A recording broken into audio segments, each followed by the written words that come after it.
Obrigada pela presença.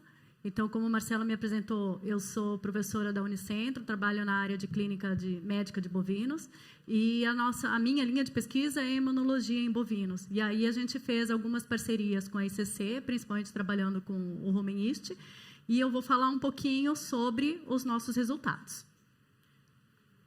Pode passar, por favor. Eu não tenho... Bom, então, para a gente começar a falar sobre isso, é bom fazer uma revisão da nutrição, da imunologia, para que cada passo seja mais claramente entendível. Então, o que a gente tem que ter em mente é que a gente está sempre exposto a patógenos. Hoje, a gente está aqui nessa sala, um monte de gente de lugares diferentes, com ar-condicionado ligado, não circula o ar, e, portanto, estamos respirando patógenos. Sejam eles vírus, fungos, protozoários, bactérias, parasitas. E o que está impedindo que a gente fique doente, na maior parte das vezes, é o nosso sistema imune efetivo. Isso advém porque a gente tem barreiras físicas, como a pele e mucosa, que impede, por exemplo, que esse patógeno entre, mas se ele adentrar no tecido, ele vai sofrer um combate pela resposta imune inata, que é imediata, ou por uma resposta imune adaptativa, que, embora seja mais eficiente, ela demora um tempo um pouco maior para ser elencada. Então, lembrando disso, se o micro-organismo conseguir invadir o tecido, a resposta imune inata com seus componentes celulares e humorais, ele vai tentar, de uma forma inespecífica, não dividindo quem é o tipo do patógeno, destruí-los pelos fagócitos.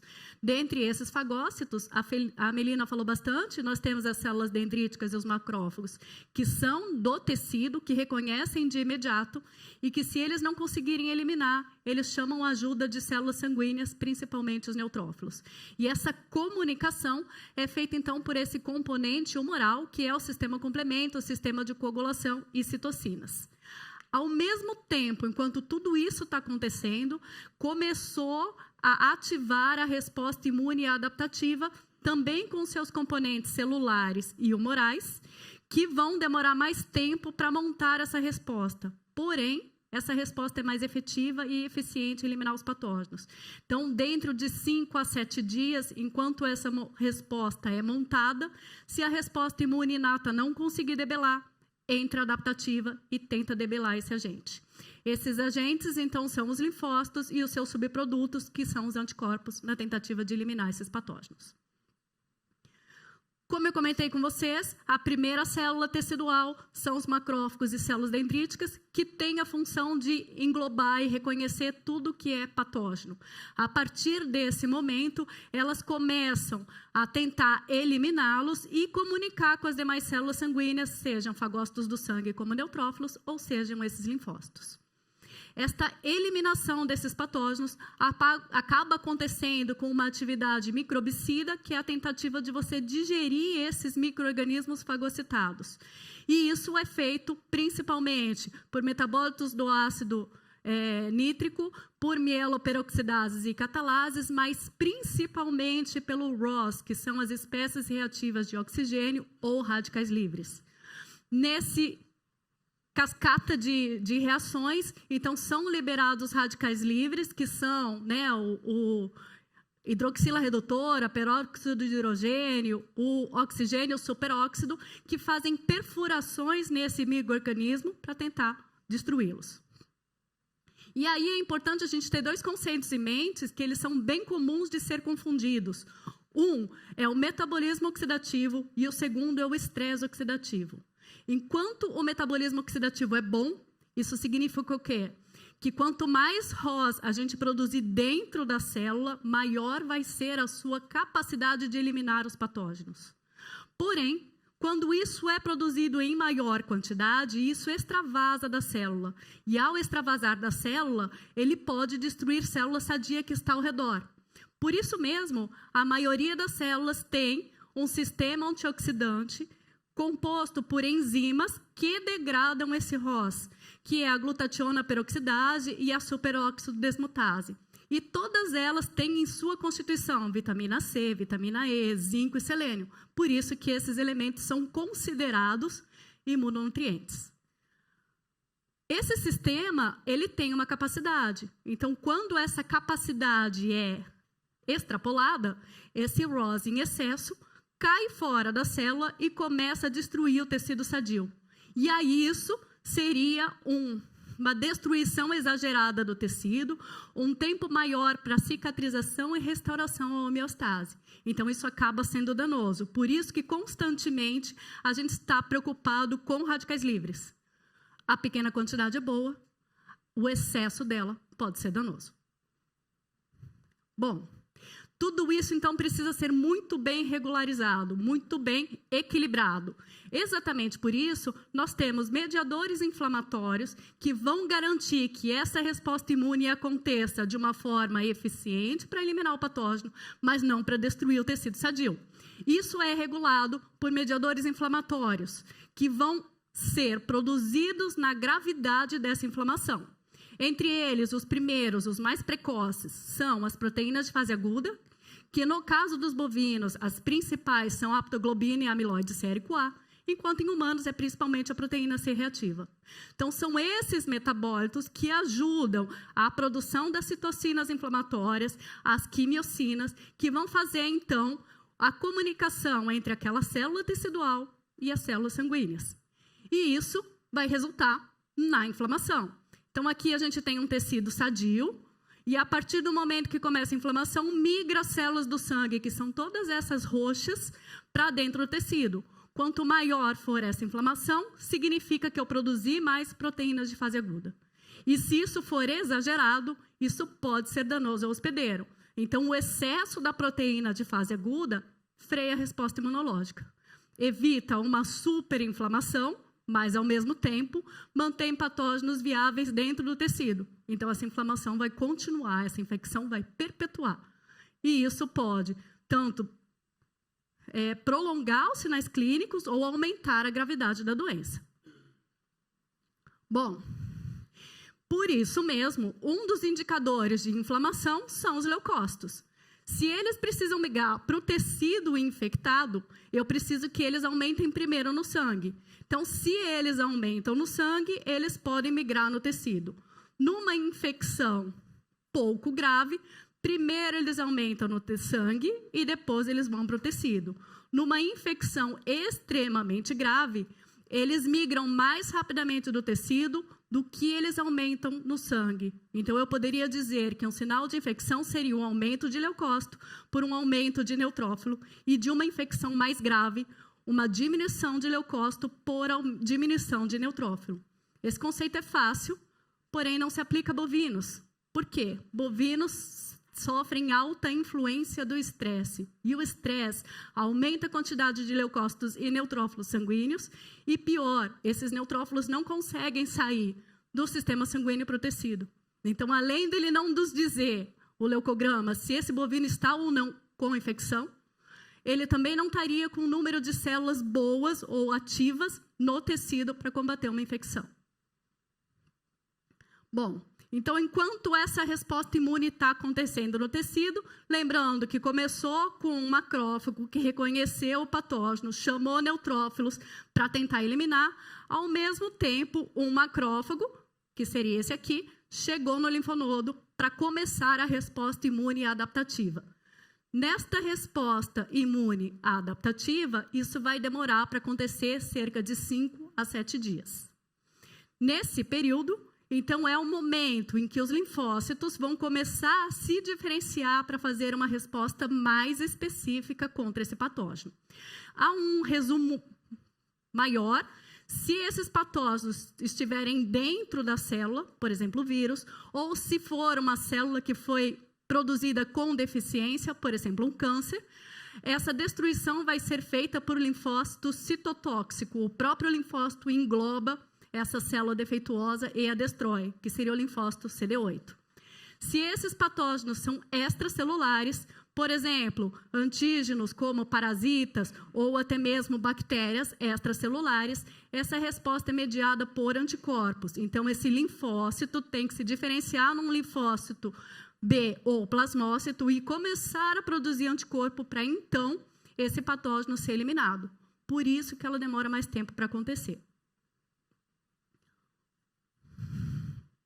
Tudo isso depende do tipo de infecção que está acontecendo. Então, vamos pensar que esse animal sofreu uma infecção, começou nos primeiros minutos a resposta imune inata e, ao mesmo tempo, começou a ativar as células da resposta imune adaptativa, os linfócitos. Isso demorou em torno de 5 a 7 dias.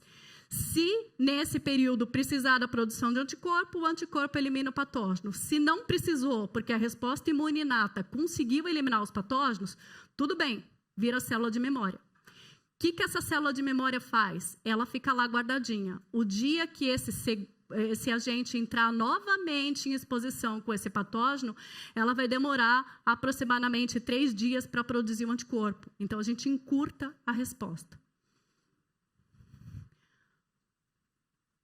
Bom, tudo isso é importante a gente falar que existe um balanço para que esse sistema imune funcione da melhor maneira possível. A primeira delas é que o equilíbrio da doença ele é correlacionado com a quantidade do agente infeccioso e a sua virulência e a sua capacidade de imunidade. Então, hoje, a gente está todo mundo aqui, fechado na sala, com o ar-condicionado ligado, com vírus em todo lado, mas todo mundo tomou os beta-glucanos do café break. Então, consequentemente, a gente está com imunidade boa, ninguém vai ficar doente. Ao mesmo tempo, a gente também não pode ter uma hiperinflamação e, por isso, existe um equilíbrio entre as citocinas ou os mediadores inflamatórios e o anti-inflamatório, para que esse excesso de resposta imunológica não cause danos ao hospedeiro. Então, baseado em tudo isso, a gente garante que a gente vai ter uma saúde. Mas, dependendo do sistema de criação, a gente submete esses animais a desafios que afetam a imunidade e essa balança vai pender para o lado da doença. Dentre esses sistemas, os sistemas que mais estressam os animais seriam o período do confinamento, o período da alimentação desses animais até o desmame, no caso dos bezerros de leite, ou, no caso das vacas de leite, o período do parto. E aí a gente vai falar sobre cada um deles e os desafios que a gente tenta enfrentar. Em relação ao confinamento. Então, o confinamento ele é tido como o principal produtor de doença respiratória bovina e de acidose ruminal subaguda. E essas duas doenças juntos são ocasionadas exatamente por causa desse estresse, dessa mudança de ambiente que esses animais estão comprometidos. E para falar como que tudo isso acontece, a gente vai lembrar um pouquinho de como que funciona a defesa do trato respiratório. Então, nesse trato respiratório, o animal vai fazer uma filtração aerodinâmica, diminuindo cada vez mais o tamanho das vias aéreas, a começar das narinas e a terminar no pulmão, cada vez mais fino. Na região da traqueia, o que ele conseguir inalar, que consegue passar por essas estruturas, fica preso nesse sistema que chama muco ciliar. Então, essas células têm cílios recobertos por muco, e esse muco funciona como se fosse uma cola. Qualquer substância que for inalada, cola ali, e isso retorna para a boca, aonde vai ser deglutido ou expelido por tosse. E se mesmo assim conseguir chegar nas vias de menores calibres, como os alvéolos, a gente vai ter a defesa imune inata, as células epiteliais e os macrófagos, puxando ainda a comunicação com o sangue, seja com os neutrófilos, monócitos ou ainda os linfócitos, produzindo as imunoglobulinas. O sistema de confinamento traz desafios referente ao transporte, referente ao ambiente. Então, a gente pega animais que estão no pasto e confina um espaço restrito, coloca muitos animais num espaço pequeno, competindo pelo alimento, pela água, pelo espaço, e ainda troca a dieta desses animais para que esse sistema seja mais produtivo. E tudo isso afeta diretamente esse sistema mucociliar. Então, esse muco se torna mais espesso, e, consequentemente, esses cílios não conseguem jogar os patógenos de volta para a boca. Permanecem aqui mais tempo. É nesse momento que vírus que estão presentes em todos os confinamentos do Brasil e do mundo, como o vírus da diarreia viral bovina, herpes vírus bovino, vírus sincicial respiratório e o parainfluenza, conseguem penetrar nessa região da traqueia e causar as doenças respiratórias do trato respiratório normalmente anterior, que não é grave. Só que, nesse momento, esses vírus diminuem a função dos macrófagos, dos neutrófilos e dos linfócitos. Então, bactérias que habitam essa região, elas são inaladas e chegam num pulmão que não tem defesa nenhuma. E aí elas vão causar pneumonia. São elas a Pasteurella, a Manremia e o Estófilo. Em todo o mundo, são elas as principais causadoras da doença. Não é nenhum excesso de bactéria foi colocado no ambiente, não é nenhuma bactéria extremamente patogênica, mas sim a imunidade do animal, que diminuiu e favoreceu a ocorrência da doença. Para esses sistemas serem efetivos, o confinamento precisa ter uma dieta mais energética, normalmente acima de 60% de grãos. E tudo isso causa insulto no rumen. Então, a gente tem a ocorrência da síndrome de acidose ruminal subaguda, em que, com frequências diárias, há quedas pequenas no pH ruminal, e isso causa insultos na papila ruminal. Que insultos? Ele queima a parede ruminal, por onde penetram micro-organismos do rumen na própria papila, e o que ela faz? Resposta imune inata. Então, infiltração de neutrófilos no meio da papila ruminal. Consequentemente, ela aumenta de tamanho, num processo que a gente chama de paraqueratose. Para ela se proteger ainda, ela aumenta a capa de queratina, um estojo córneo, para que mais bactérias ruminais não adentrem dentro dessa papila ruminal. Só que, por outro lado, tudo isso faz com que diminua a absorção de ácido graxo volátil. Então, o animal não expressa o seu máximo potencial de produção. Enquanto tudo isso está acontecendo, eu elicitei a resposta imune. E, portanto, eu começo a ter aumento de produção de aptoglobina. E esse mediador inflamatório diz que, para não machucar demais o rumen, vamos frear a resposta imune. Então, eu começo a ter redução da atividade dos fagócitos e começa a faltar neutrófilos no sangue, porque todos eles migraram no rumen. Nesse período, o animal está suscetível à doença respiratória. Então, as duas acontecem todo o período. O estresse nos primeiros 30 dias de confinamento e essa SARA ao longo do confinamento inteiro. Bom, e daí? E daí que a doença respiratória bovina é uma das que mais causam prejuízo no mundo. E a gente precisa resolver isso. Qual é o jeito? Monenzina sódica é o mais utilizado no Brasil, mas existem restrições porque ela pode causar resistência bacteriana e isso é um problema de saúde pública. Antibióticos são bastante utilizados, que é a metafilaxia. A gente faz uma dose de antibiótico no dia que o animal entra no confinamento. O problema disso é que uma única dose induz resistência bacteriana. Podemos usar vacina contra doenças respiratórias? Excelente, só que ela demora 21 dias para começar a produzir anticorpo. Será que a gente vai ter tempo de fazer isso antes dos animais entrarem no confinamento? E um outro conceito seria o uso da imunomodulação. Ela sozinha ou em conjunção com os demais itens. Vai depender do quê? Do desafio a que esse animal está exposto. Quanto maior o desafio, maior o comprometimento da resposta imunológica dele. Bom, sabendo de tudo isso, então a gente teve a proposta pela ICC de testar os seus efeitos imunomoduladores em bovinos confinados.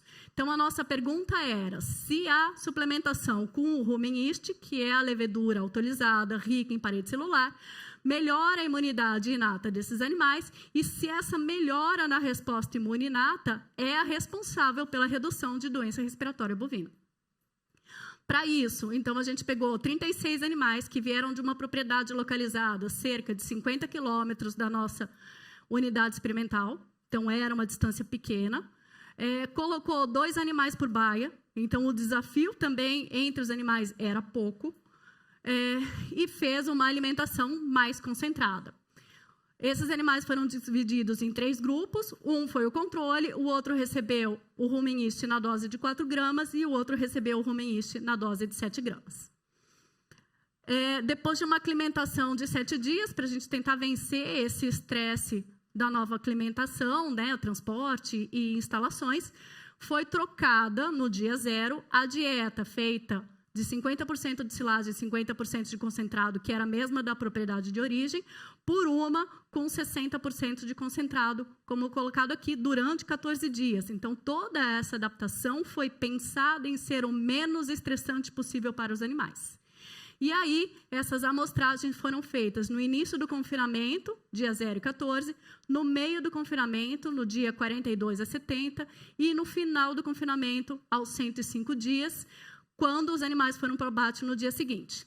E nessas análises, a gente procurou aferir a produção de ROS intracelular dos neutrófilos, o indicador de inflamação, que é a aptoglobina, e indicadores de doença respiratória bovina. Esse gráfico, acho que a Melina já mostrou, mas mostrando, né, que as diferenças começaram a aparecer a partir do dia 42. Então, a partir dali, a gente começa a ver, tanto com base nos nossos estudos, como os estudos da literatura, que as leveduras começam a fazer efeito nos ruminantes a partir de mais ou menos 30 a 40 dias.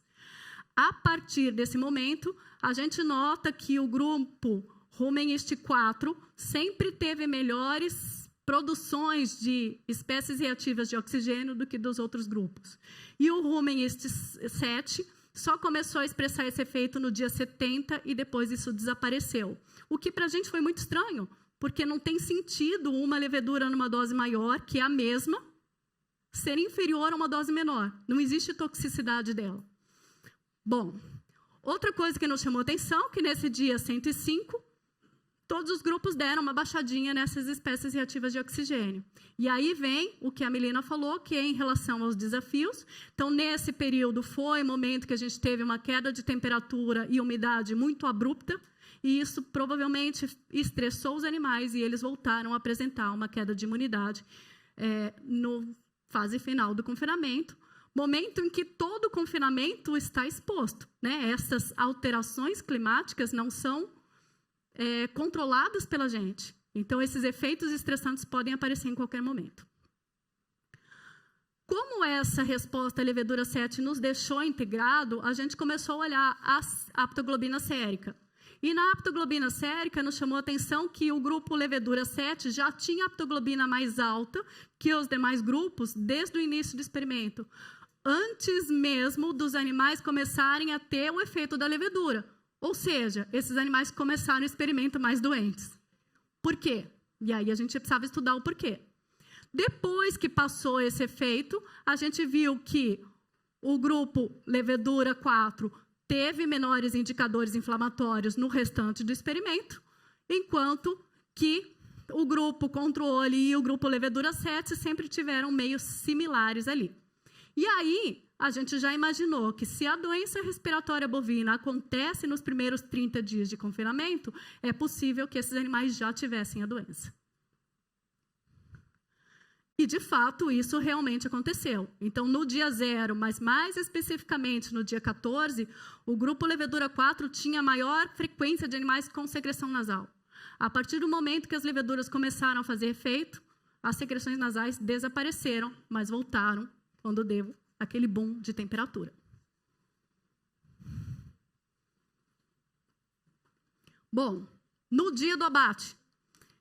No dia do abate, então, a gente identifica a pneumonia principalmente nesse lóbulo aqui, que é o crânio ventral. Então, a pneumonia, no nosso caso, que é um estresse pequeno, ela não ocupa o pulmão inteiro. Ela normalmente é localizada apenas nessa região da seta. E desta região, a gente acaba elencando a pneumonia conforme a sua severidade em scores. O score 1 seria o animal sadio, o score 2, 50% desse lobo é comprometido, 75% ou 100%, que seria a foto ali na imagem. Neste confinamento, nenhum animal teve score 4. Então, eles tiveram entre score 2 e 3, aonde, aqui no meio, a gente viu que o Rumen-Ist 4 realmente teve um índice maior de animais sadios, enquanto que o controle e o 7 foi muito parelho. Só que a gente tinha que lembrar o quê? Que do dia 0 ao dia 14, antes dessas leveduras começar a fazer efeito, a gente já tinha 5 animais com doença respiratória do Ist 7. A gente realmente identificou a pneumonia e precisou tratar esses animais com antibiótico. E 2 animais do grupo controle também. Depois que passou esse efeito, Outros 5 animais do grupo controle tiveram doença clínica, 3 do rumen yeast 4 e 2 do rumen yeast 7 tiveram a doença. Então, não eram grupos parelhos. A gente pode comparar que os animais sadios do grupo controle com sadios do grupo 4 ou sadios do grupo 7 tiveram um comportamento, mas quando a gente coloca doentes e sadios, não é o mesmo grupo. Não é possível a comparação. Então, num primeiro momento, a nossa conclusão era que o Saccharomyces 4, ele melhorou a atividade dos facócitos e diminuiu a doença respiratória bovina. O 7 teve uma ação intermediária, mas isso é complicado, porque a gente já sabia que tinha mais animais doentes nesse grupo. E que, depois que passou esse período estressante, né, o controle e o rumen yeast tiveram a mesma proporção de doenças respiratórias, sabendo que o 7 começou com mais animais doentes. Então, será que se a gente trabalhasse apenas com animais saudáveis, os resultados seriam esses? Essa doença, ela impactou o ganho de peso, né? Então, no ganho de peso, os resultados foram muito similares, aonde o ganho de peso e a conversão alimentar do grupo 4 foi melhor do que do controle, e o grupo 7 teve esse ganho de peso e até mesmo essa conversão alimentar intermediária entre o controle e entre o 7, porque existiam animais doentes. Então, a gente reconduziu o experimento, reanalisou os dados, retirando os animais que ficaram doentes nesses primeiros 14 dias. E, a partir do momento que a gente tirou os animais doentes, a gente vê aqui, ó, exatamente igual a parte da resposta imunológica. Então, realmente, esses animais que estiveram doentes puxaram o desempenho desse animal para baixo. A partir dali, então, a severidade da pneumonia ou a identificação de pneumonia entre o grupo controle e o rumen yeast 4 e 7 foi maior, mostrando, então, que realmente, quando você melhora a imunidade desses animais sadios, você tem uma melhora da imunidade. E, mesmo assim, a gente pode inferir que os animais doentes permaneceram doentes ao longo do experimento, mas a levedura ainda melhorou um pouco em relação ao controle, tendo em vista que 5 animais ficaram doentes do grupo controle e só 2 do levedura 7, se a gente tirasse os doentes. Bom, e daí? E daí que a gente também comentou que a levedura, ela faz uma modulação intestinal. Então, a Melina comentou que, através do MOS, você teria, então, a ligação nas fibras das bactérias deletérias intestinais e que, por isso mesmo, essas bactérias não colonizam o intestino e são eliminadas. Além disso, diminuir a incidência de diarreia, isso pode ser interessante do ponto de vista de qualidade de carne, qualidade de carcaça, uma matéria-prima mais segura para os humanos. Então, a nossa próxima pergunta foi se o rumen yeast é capaz de diminuir a eliminação de bactérias patogênicas no intestino e se isso interfere ou não com contaminação da carcaça. Então, a partir dali, o que a gente fez? No início e no final do experimento, a gente foi ver se os ambientes em que esses animais estavam tinham contaminação igual. Então, apesar dos animais receberem tratamentos diferentes, o grupo controle, o rumen yeast 4 e o 7, o ambiente que eles estavam era contaminado de igual maneira por uma contaminação da água no início e no final do experimento. Isso vinha porque as baias eram uma do lado da outra. A hora que um animal do grupo controle, por exemplo, defeca, isso contamina o ambiente como um todo. Essa contaminação, por sua vez, aumentou, portanto, a quantidade de contaminação da pele desses animais nos 3 grupos, sem diferença estatística entre eles. Então, a contaminação ambiental é um entrave para deixar essa pele do animal, esse couro do animal mais sujo, e isso poderia afetar a qualidade microbiológica da carcaça. A partir do momento que a gente avaliou a análise fecal, então nós vimos que teve uma diminuição da produção de E. coli entre o dia 20 e o dia 35 para o grupo levedura 7 e uma tendência a ser menor para o grupo levedura 4. E do coliformes fecais seguiu a mesma ideia. Então, os 3 grupos tiveram uma diminuição de contaminação por coliformes fecais, mas essa diminuição foi mais expressiva no grupo que recebeu a maior dosagem da levedura. E no dia da carcaça, todos os grupos de levedura 7 e levedura 4 tiveram uma diminuição de contaminação fecal. Tiveram uma contaminação microbiológica da carcaça por E. coli, coliformes fecais e de mesófilo, sendo significativo apenas para o mesófilo.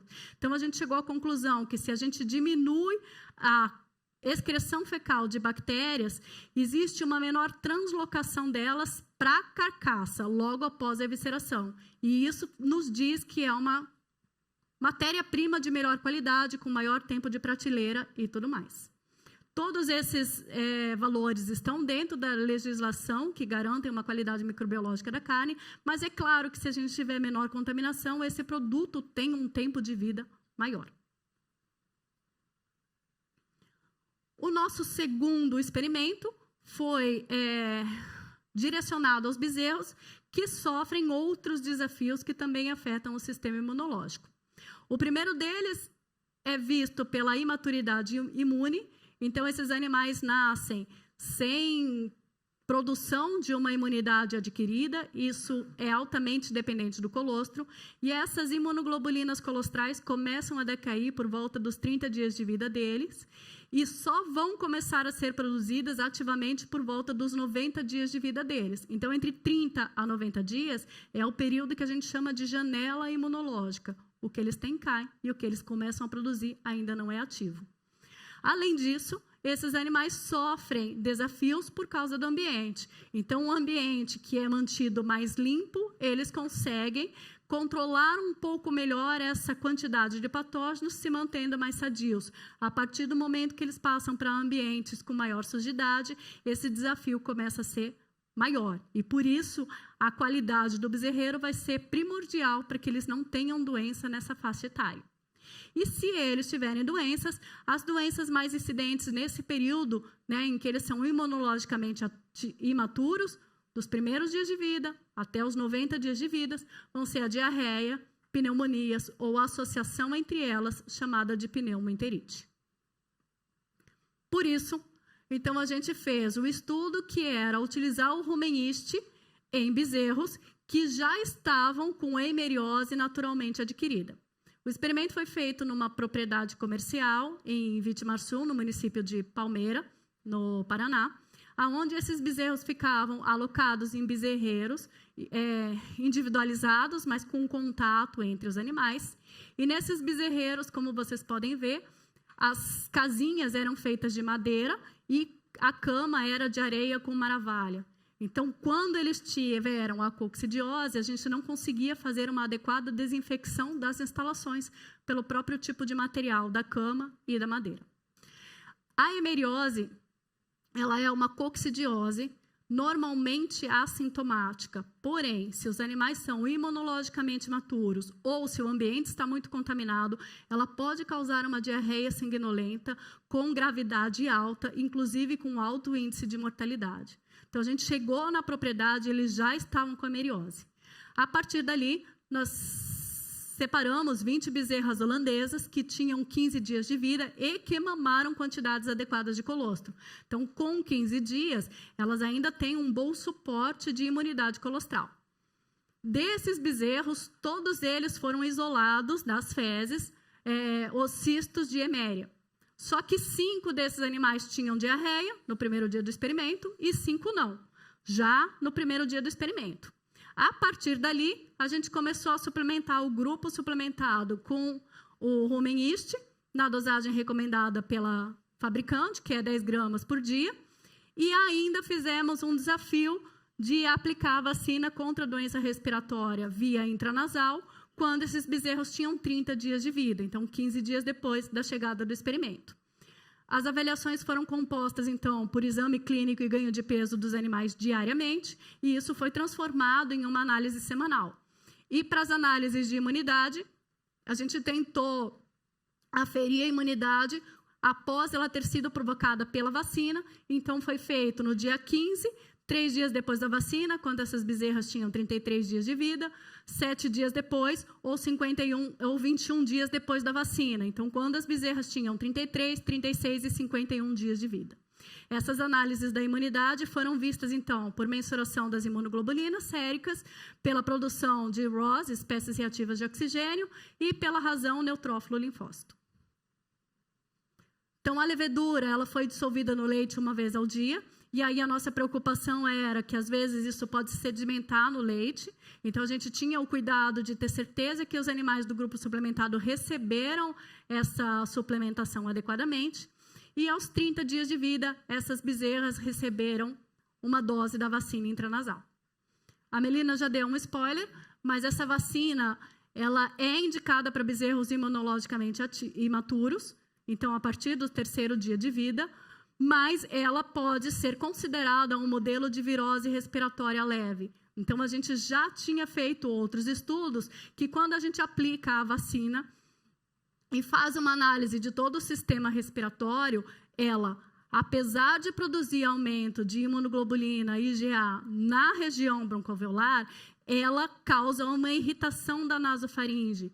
E isso é importante, porque é a partir dessa irritação da nasofaringe que ela começa a produzir a resposta humoral. Esta irritação é porque a vacina contém vírus vivo modificado contra as doenças respiratórias, que é o vírus sincicial respiratório, a parainfluenza 3 e o herpes vírus. Esses vírus mimetizam uma infecção viral. Então, de modo que, quando eles recebem essa vacina, você começa a deprimir a resposta celular, mas aumenta o humoral. Então, nos primeiros 3 dias e 7 dias após a vacina, ela vai causar uma diminuição da produção de espécies reativas de oxigênio pelos macrófagos broncoalveolares e, por causa disso, você tem uma migração de neutrófilos do sangue para dentro do trato respiratório. Se os bezerros estão sadios, essa diminuidade da resposta imune, seguido quase 7 dias depois de um aumento da resposta humoral, não causa doença. Mas, no nosso caso, os bezerros não estavam sadios, eles tinham diarreia. E outra, esse experimento nós fizemos com bezerros com 4 meses de idade, então já estão fora daquela imaturidade pulmonar. No experimento que a gente fez na fazenda, esses animais estavam com 30 dias de vida, bem na janela imunológica. Bom, então, o que a gente procurou ver com esse experimento? Se a suplementação melhorava ou não a diarreia. Como é que a gente aferiu isso? Primeiro, a gente considerou diarreia toda vez que as fezes estavam com score 2 ou 3. 2 pastosa ou 3 extremamente líquida.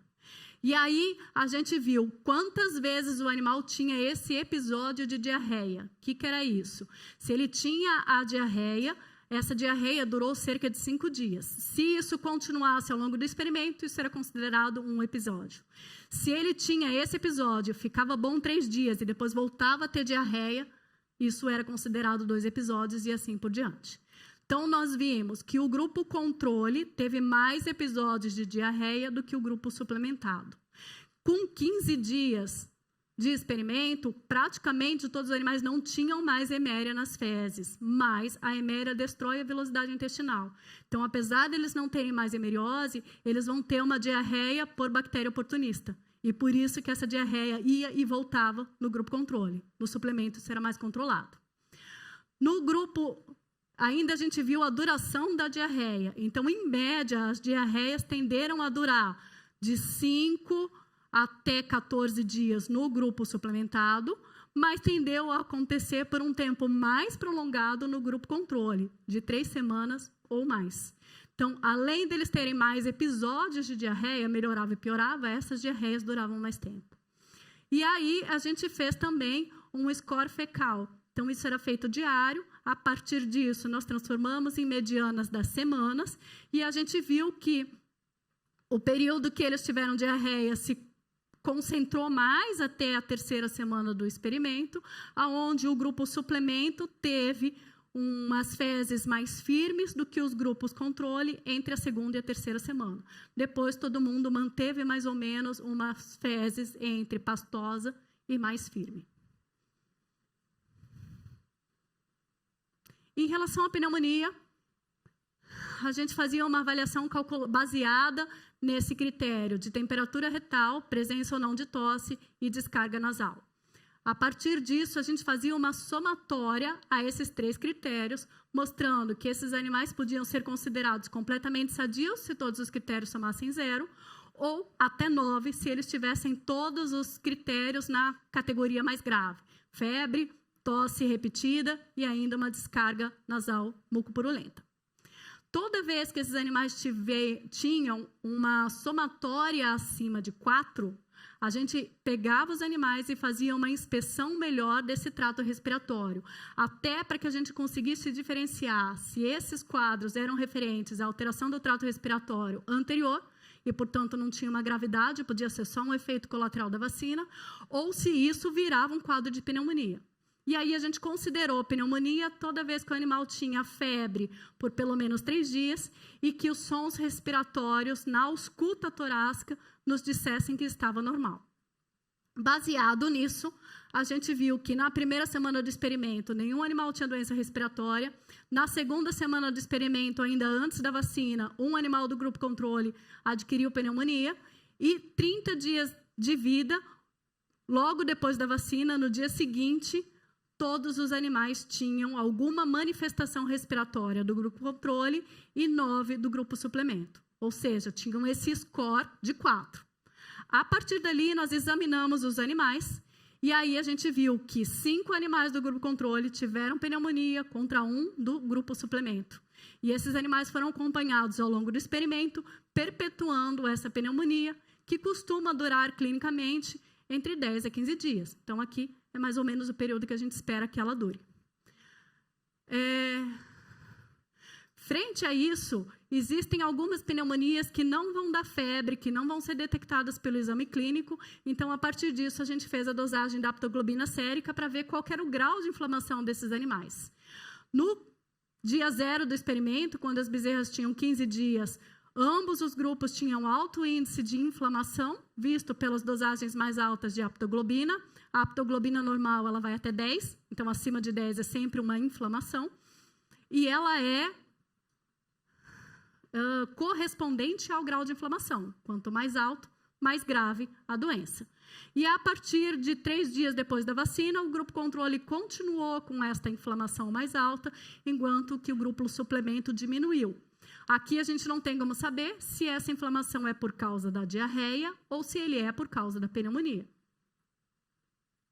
Então, com isso, a gente chegou à conclusão que a doença ela impactou o ganho de peso, porque a partir da 3ª semana de vida, o grupo suplemento começou a ter maior desempenho do que o grupo complemento, e isso foi, seja por causa da doença, diarreia, seja por causa da pneumonia, seja por causa de uma melhor absorção intestinal, já que a gente sabe que as leveduras aumentam as velocidades intestinais e, portanto, a capacidade absortiva da região. Quanto ao consumo de alimento, provavelmente não foi referente a isso, porque apenas um animal se recusou a tomar o leite na 3ª semana. Isso durou 1 ou 2 dias, mas depois todos os animais tinham interesse em mamar. E um animal de cada grupo apresentou desidratação, seja ela devido à febre da pneumonia ou seja ela devido à diarreia, entre a 3ª e 4ª semana do experimento. Mas esses sinais não foram tão evidentes. Cabe ressaltar que a nossa equipe que estava lá na fazenda estava sempre atenta ao que estava acontecendo. Então, a partir do momento que era detectado desidratação desses animais de 5%, já se fazia uma hidratação oral. Essa desidratação ela foi corrigida porque o animal ficou apático e precisou de uma hidratação intravenosa. Então, todas as outras foram feitas somente como critério do produtor para desidratações mais leves, hidratações via oral com sachê. Bom, então, se a gente viu que essas 2 doenças interferiram no ganho de peso, a gente precisava atribuir se, de fato, esse suplemento estava melhorando a imunidade dos animais. Então, o que a gente fez? A estimulação da imunidade inata, vista pela produção de espécies reativas de oxigênio pelos neutrófilos e pela razão neutrófilo-linfócito. Então, nesse gráfico, a gente vê que 3 dias após a vacina, o grupo controle teve diminuição das espécies reativas de oxigênio, seja por causa da diarreia, mas muito provavelmente por causa da vacina. E como eles tiveram essa diminuição de imunidade, todo mundo teve doença respiratória depois. Isso é visto também pelo gráfico de neutrófilo linfócito, mostrando que todo mundo tinha uma razão neutrófilo linfócito muito similar na primeira semana de vida, mas a partir do momento que esses animais tiveram quadros maiores de pneumonia ou uma irritação do trato respiratório anterior 3 dias após a vacina, um grande número de animais começou a ter mais neutrófilos do que linfócitos na circulação sanguínea. Então, isso mostrava que os animais precisavam aumentar a quantidade de neutrófilo para tentar debelar algum tipo de inflamação, seja no trato respiratório ou seja no intestino. Isso foi estatisticamente superior para o grupo controle e com uma tendência a ser estatístico no grupo suplemento. Com o passar do tempo, a gente teve discrepância muito grande entre os dados. Então, o grupo controle, por exemplo, 7 animais tinham maiores níveis de neutrófilo do que linfócito, enquanto 3 tinham esses níveis normais. Por isso que esse gráfico é tão comprido. E aí, a gente já, apesar de ter medianas diferentes, já não identifica tanto diferença estatística entre os grupos.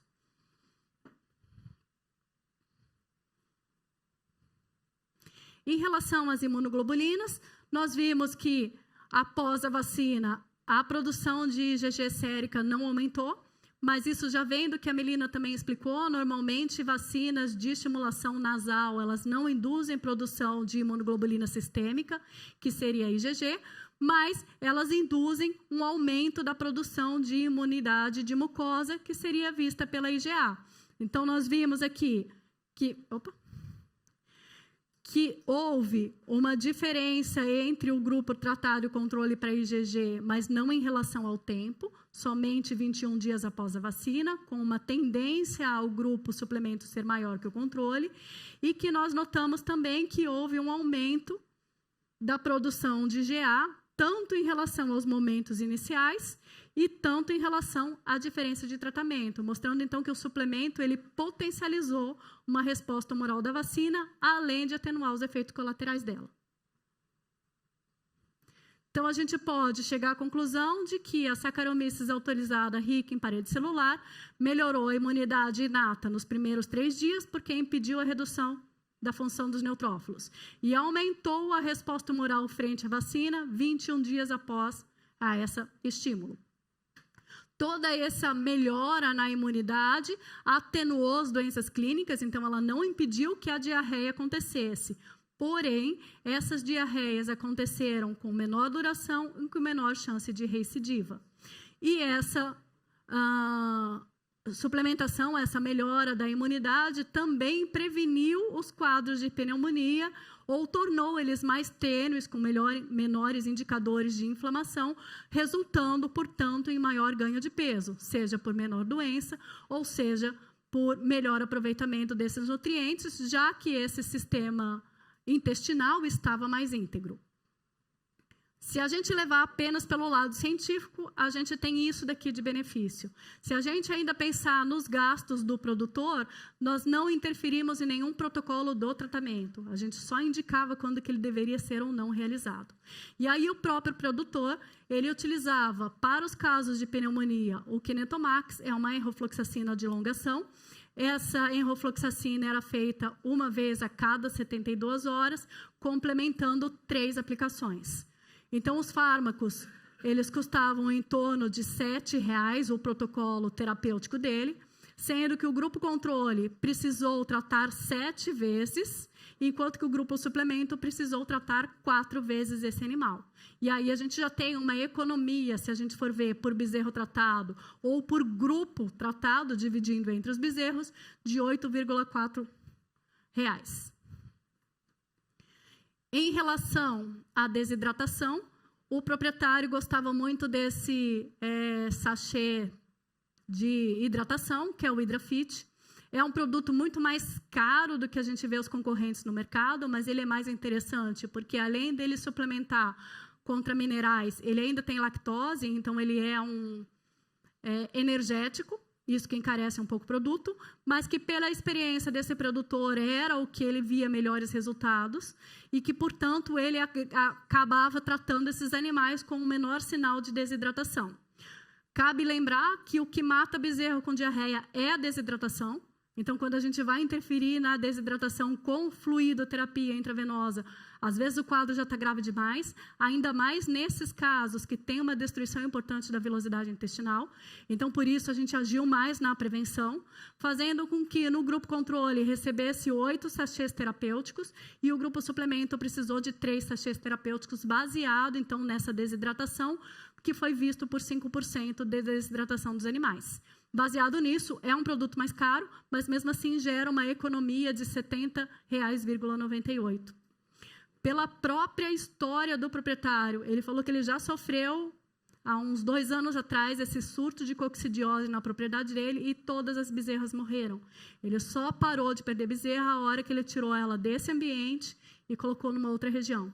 Isso dá para entender. Se a gente pensar que o que está estimulando ou piorando essa resposta imunológica do animal contra a doença é uma alta contaminação ambiental e que, no caso dele, não tinha como limpar as instalações, o único jeito mesmo seria tirar o contaminante de lá.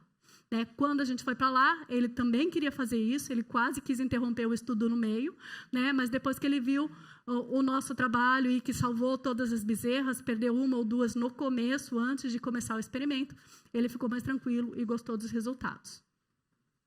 A gente fala desses gastos, mas não pode deixar de falar que o rumen-ishi também tem um preço. Então, frente ao preço, esses animais receberam 10 gramas por dia do produto durante 36 dias. Então, o grupo rumen-ishi acabou tendo um gasto de 2,80 centavos por tratamento.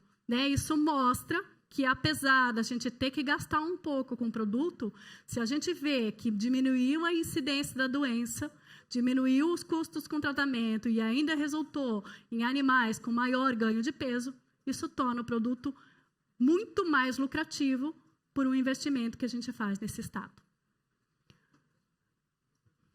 Pessoal, com isso eu encerro a minha palestra, fico à disposição para qualquer dúvida que vocês tenham. Aqui é um pouco da nossa rotina, a gente faz festa sim, mas a gente também trabalha bastante. Nossa equipe tem áreas diversas de trabalho na imunologia, seja com bezerros, seja com vacas, seja com bovino de corte. A gente está sempre na estrada, sempre procurando desafios novos, e eu fico à disposição de qualquer dúvida que vocês tenham.